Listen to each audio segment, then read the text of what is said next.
Hello guys, how's it going? My name is Dalaran, and in today's video, we're going to be going over a couple different updates that are happening to World of Warcraft. I'm going to talk a little bit about WoW, but also WoW Classic. With Classic, I want to talk about the newest announcements in regards to the Classic and PvP, and how finally Blizzard is adding some structure to the Phase 2. With Retail, I'm going to be talking a little bit about some of the heritage gear and what it might mean in the future of WoW. First, let's go over some of the updates in case you are playing Classic World of Warcraft. Maybe you have stopped or unsubscribed waiting for new content, and it might be a time for you to resubscribe. Classic World of Warcraft is finally going to be adding Battlegrounds. This is going to be very exciting for anybody who has been trying to grind honor and are not a huge fan of being camped by the Horde or Alliance on your server. A lot of people have been complaining for a bit on Classic servers about getting camped no matter what you're doing, whether you are trying to grind out reputation, collect materials, or simply quest on a brand new character. I am not sure exactly what Blizzard was thinking when they released the honor system separately from Battlegrounds. Maybe it was a way for them to drip feed content into Classic, but it really set the world on fire with no one being able to enjoy the game. There's even now an infamous server on EU called Flamelash, and apparently every Alliance player has left Flamelash.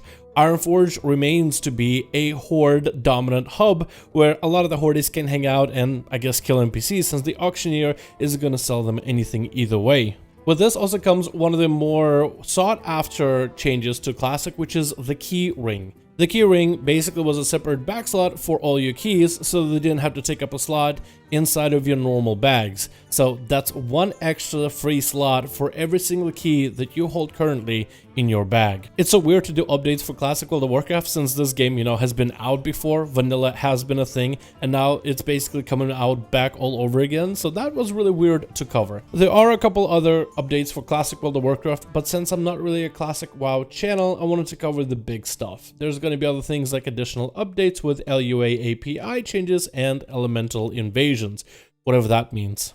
The server I talked about before called Flamelash, as well as a lot of other servers on Classic World of Warcraft, primarily on the PvP side, I have been experiencing a huge flood of Horde players obliterating Alliance left and right, forcing some Alliance players to quit the game or try to transfer off of that server with the free transfers. But now a lot of people are asking for paid character transfers. A lot of people want to pay money to Blizzard to transfer the character off of a realm. And this applies to anybody who thought they wanted to play on a PvP realm.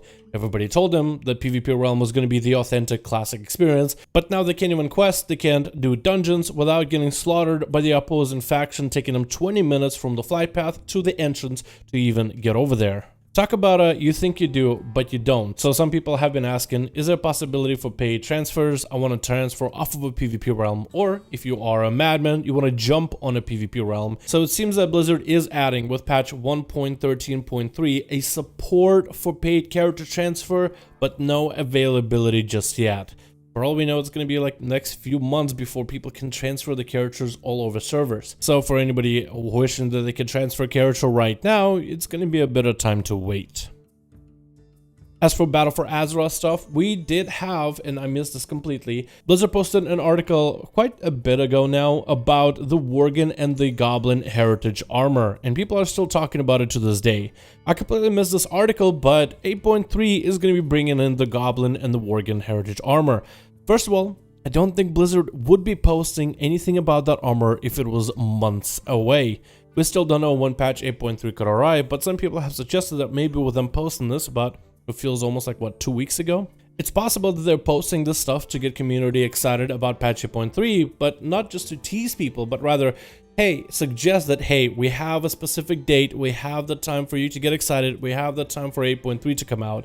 Very similar to how back in the day for patch 8.2, Blizzard was trying to put up information, and then after one specific post, 2 weeks later, patch 8.2 was released. There's always issues with releasing a patch. First of all, you don't want to release it like incomplete. For example, everybody is, celebrating the holidays with December into January. Most people are hanging out with their family. Not a lot of people want to do AP grinding. So what if Blizzard were to release, let's say, patch 8.3 without the AP grind, with whatever class changes have happened, maybe with mythic pluses that you can start doing for certain pieces of gear, but it would feel incomplete. It would be much better to wait for patch 8.3 to come out when everybody doesn't have all the commitments with IRL and can commit more time to the game, primarily after the December season. But it's just a suggestion, and Blizzard wouldn't be putting stuff out for patch 8.3 if they weren't going to release it, otherwise it would be just teasing too much. So I guess there's a small possibility that the patch 8.3 could be released sooner than we think, or at least that's the suggestion that's going around the internet right now. Let's also in the same breath talk about the heritage armor of the Worgen and the Goblins. It seems that it's been going through iterations for quite a bit of time, and it's been going through a lot of people's criticism and concerns when it comes to the heritage armor itself. But with patch 8.3 soon to be releasing, I don't believe we're going to be getting any more changes to the heritage armor as is. So let's take a look at what it looks like right now, if it might make anybody want to get excited about playing a Goblin or a Worgen.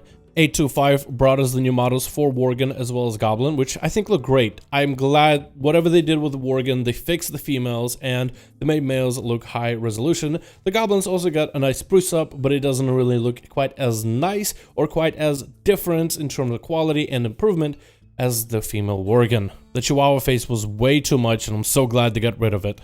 Taking a look at the Goblin heritage armor. A lot of people's opinions have been the armor kind of looks lazy, and that's the biggest criticism. It doesn't feel like it's inspired. Of course, it's going to be, you know, goblins and bombs and rockets and explosives and kind of looking a bit janky. But I like it. I really like how they went in all the way with some of the pieces, like the bomber hat, the flyer aviator hat with the goggles that apparently have goggles that go over your eyes or at the top of your head, so it gives you that option. In a sense, it almost looks like kind of like a junker, engineer, maybe a bit of mad scientist, or simply just crazy with a few pieces of steel just in a couple areas that should be protected, you know? It's always been kind of jank, and I feel like the Goblin engineering was always kind of janky. It always tends to explode, and it's more about functionality rather than the looks, but it's very minimalistic in its functionality at the same time. Then you have the Worgen on a completely other side. They're looking more regal, more fancy. You got the top hat, but of course there's still people complaining about it.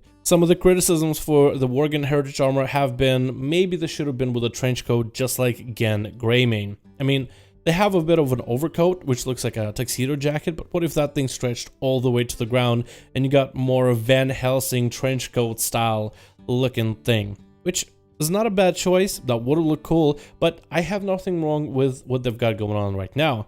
They're trying to look fancy, they're trying to look regal, they're trying to look high class, but it also is interesting to see that it's a wolf thing wearing it rather than a normal human being. Some people have also commented that the color scheme doesn't really work. Why is it so golden and yellow? Why does the jacket look so blue?